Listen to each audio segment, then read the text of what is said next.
Magandang araw mga kuano. So dito tayo sa lugar ng Tanggob, no? Dito sa Misamis Occidental. Napakalayo, no? Tanggob. So dito tayo sa ilog ng Tanggob. At meron silang nakitang sign dito. At basahin natin kung kayanin natin basahin at kung anong mga kahulugan. So kapag mga ganitong sign, kailangan ito ng kumpas, no? Kailangan din ng matinding paulit-ulit na pagkanalag. Pero ito sa umpisa, ito lang yung interpret ko sa sign na yun.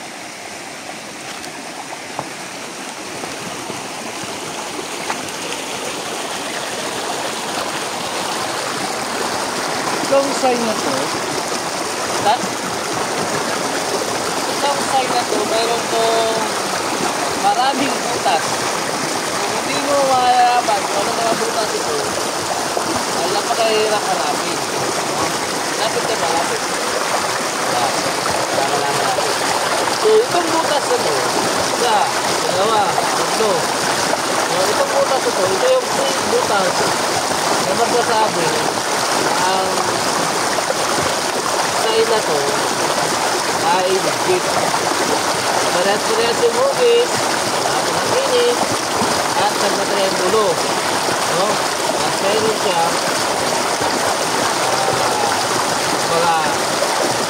parang mga butas na nagtukit. Harap, no? So ang butas na to, kung titignan mo, ay tatlong nagka-triangulo. Unang triangulo, ito. Triangle yan. Napaka-perfect triangle yan. Anong triangle? No. So, ito. So, triangle. Ang pangatong triangle, ito.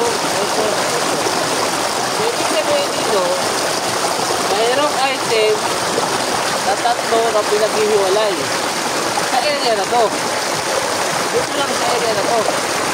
So, kailangan lang hanapin. So, ito na magtuturo ng direksyon ng isa. Ito naman na magtuturo ng direksyon ng galing. Pero ang isa nito, hindi pa namin malaman kung saan. Kasi mayroong kamay dito. Kamay, nagtuturo. Pero ito naman yung pinapasihan niya. At mayroong paa dito. Paa naman dito. Mayroong dot dito. Ito naman yung banga. Ito. No? May banga daw dito. So, ang malaki ito, malaking triangle na ito, yung anak natin sa taas. No? Naka-east direction siya. Ito yung direction niya. East direction. Itong gato na to, ito yung direction niya. Ito. East direction. Na 75 degrees. So, east direction, 75 degrees. Ito. Yun ang direction niya. Ang pangalawa, noon naman yung lista natin. Ang direction niya ito. No. Ito yung item na yun. Ang direction niya ito. Saan daw? Ito. So kapag nakita kayo ng ganyan ako ha, pabaliktad. Pabaliktad dyan. Ito. Tapos, ito yung small dito. Naka-small apak siya, short distance, papunta dito. Ito. Yan yun. Ayan. Ayan. Ang isa nito mga kuha, itong bintana nito. Kasi nagdala nitong malaki. Tapos itong medium. Ay, itong maliit. Nakita na natin ito. Ang minutes po ito, nakita na rin. No? Ito hindi ko magbuka. Itong banga ito. Saan kaya yung banga? Sinasabi niya. So kung ito, nandyan lang, kasi sa malaki daw, nasa side. So, ito yung ilog. Kuwari, no? Yung ilog. Yung ilog na binibase niya. So, tapos, ito na yung item, nandyan. So, ito naman yung binibase niya. Ito lang yung nagagdag na butas na mayroon din siyang item dito. Pero ito, ang hindi ko alam. Baka sakali, no, ang itong item nito at ito ang magkasama. Ito at ito ang magkasama kasi ginaturo. Itong tatlo at ito ang magkasama doon. So, ulit dito nga ako ha. Isahin ko sa umpisa. Itong tatlong ito ang magkasama na may direksyon siyang napuntang east. Ito naman maliit, magkasama ay ito. Itong paa. So, malamang dito. Yung kanina. Pero, hindi ko makuha ito. Malamang itong kasama na. Nakatulog, may dat dito, may buhok ko. Tama ako, dito pa, sa taas. Kasi tatlo na pinaghiwalay. Isa, dalawa, tatlo. Pero, 20 triangle.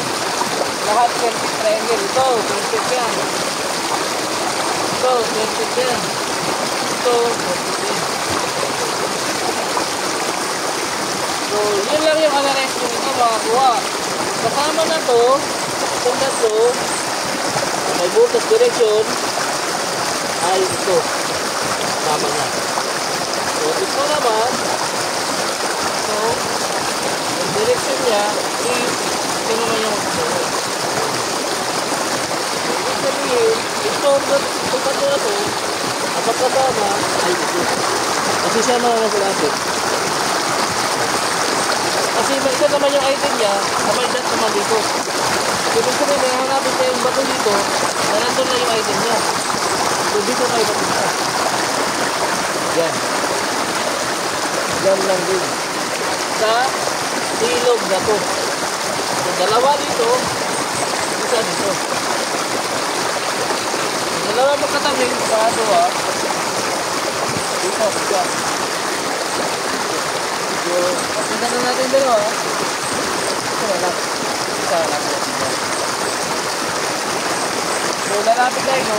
At pinapakit natin. Kasi, yan, lalapit natin. Na-scan na natin yung base. Yan, malalim yan. Ito na ito. Malalim yan. Ito, nasa approximately 30 feet yan. 4 feet. 4 feet weight. Ito, malalim yun. Yung 4 feet na naman. Ito. Pero ito lang.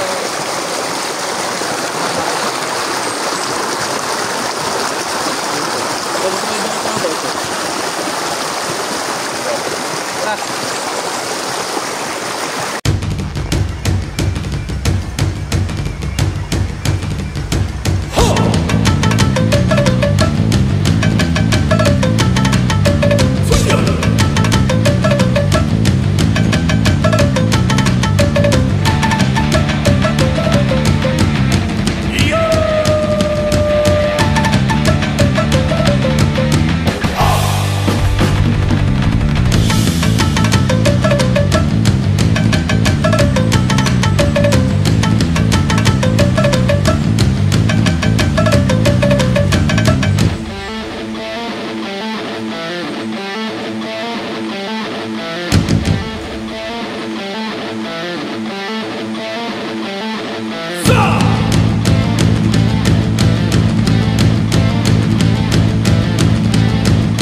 Ito yung sinasabi na isa, dalawa, tatlo.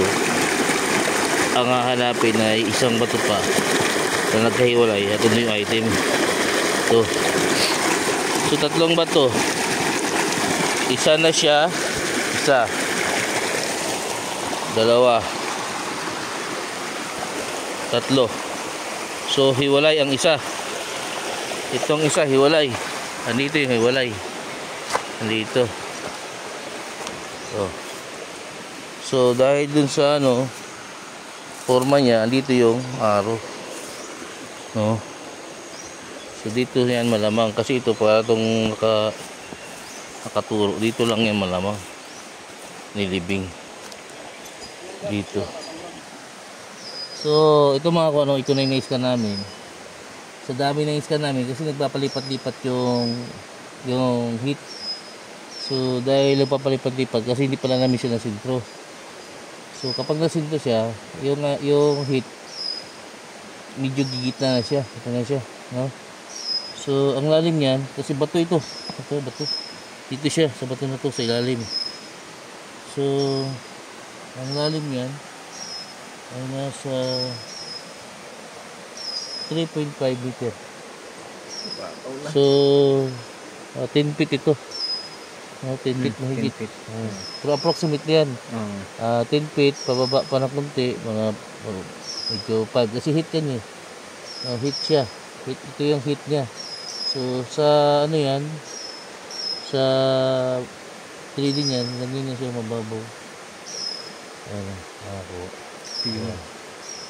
Yan yung tinamaan namin. Pero kung tatanggalin namin yung yelo na yan, ayaw ko kung anong kulay niyan. Ayan siya, napakaliit lang. Napakaliit yun. So ganyan yung pag 3D yan makuha.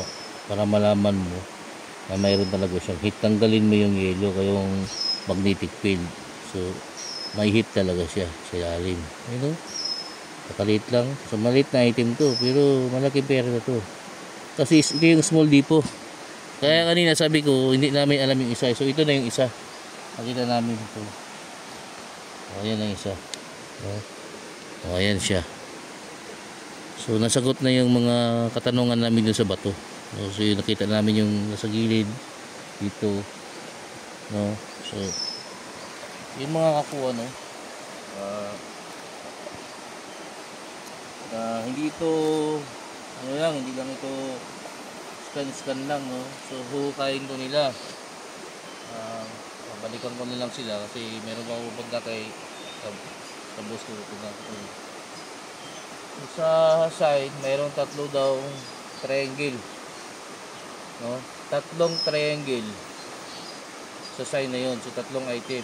So isang malaking triangle yung dito, isang maliit na triangle yung doon, at itong medium na triangle ito, no?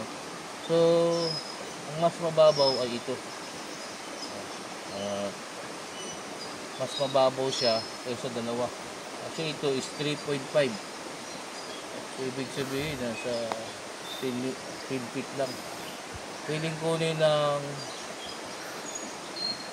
2 araw kung mga bato ito. Namang mga bato ito sa ilalim. Kung tutusin mga kuha, kung paliwanag ko kanina, mayroon lang 3 bato. Sa pang-apat na bato, andun yung item. So papaliwanag ko ngayon sa inyo kung bakit ito yung naturo. Kasi nagka-triangulo rin pala, no? Galing sa bato na yan. Mayroon na isang bato dito. Malamang yan na yun, no? Tapos sa 2 bato na lang yun, nandito yung item. So pero kung sa side, nasa harap lang, papaliwanag ko sa inyo ito. Tingnan natin ha. Hindi ko na puputulin mga kuha. So ito yun,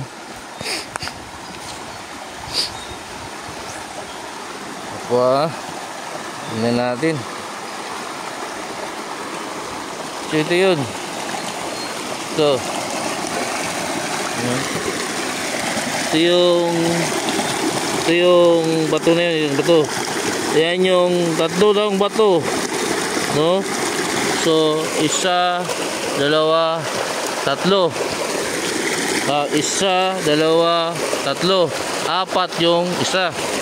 Yung 4 ay mayroon siyang dalawang butas ito, no?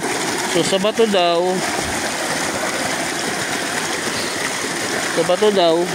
ay mayroon pa isang bato dito. Dito item bato pala ito. Tapos sa isang bato mayroon pang bato dito. So nagka-triangulo itong pinakamaliit niya na napakaliit lang talaga. So, parang natural yan, no? Diyan yung item, no? Yan yung ibig sabihin niya sa ito. So titingnan natin dito, ulitin ko. Ito yung bato, 1, 2, 3, no? So ang pang-apat ay ito. No, ito yung nagtuturo. Ayan, no? Pero ang sabi niya mayroong dalawang bato. So itong nagtuturo, tinuturo niya yun, no? Tapos sa isang bato na to, yung maliit, ito lang pala, oh. Ito, makakuha ito. Di mo makikita. At dito, na-scan yung item. Ayan ito, 1, 2, 3. Dito nakita.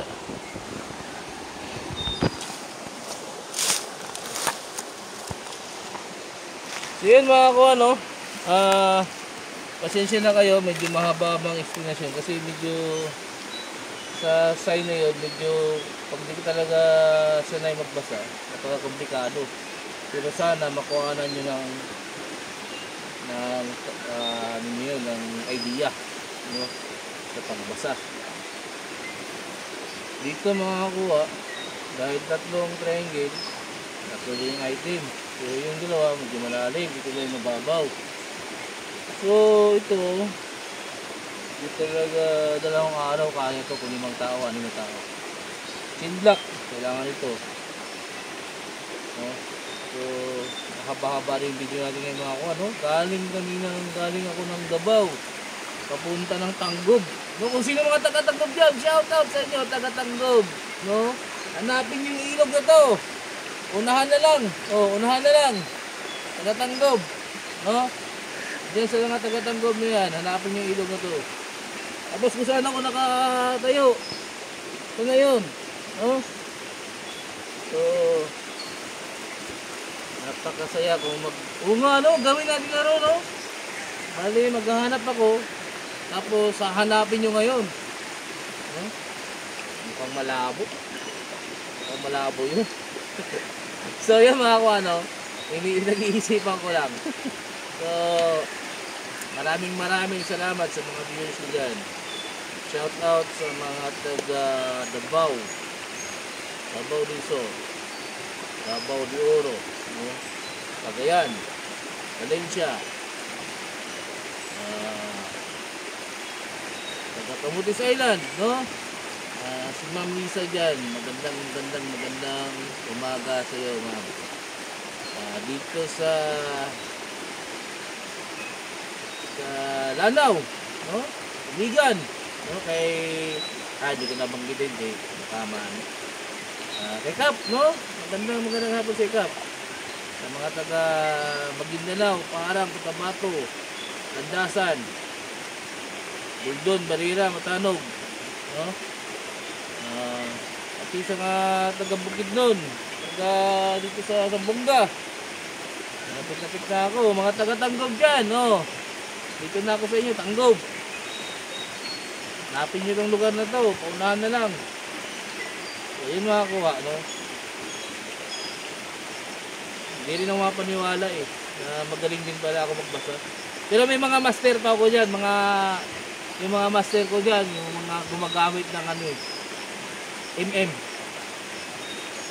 yung mata-mata style ba, no? Yung mga kuha, no? Ito yung kuya SSN, mahilig magbiro pero seryoso, parang lang yun, Maginoo pero manyakis, no? So mga ano, ngayong umaga, ito lang yung may ambag ko sa site ng Treasure yung pagbasa, pag-locate at pag-scan.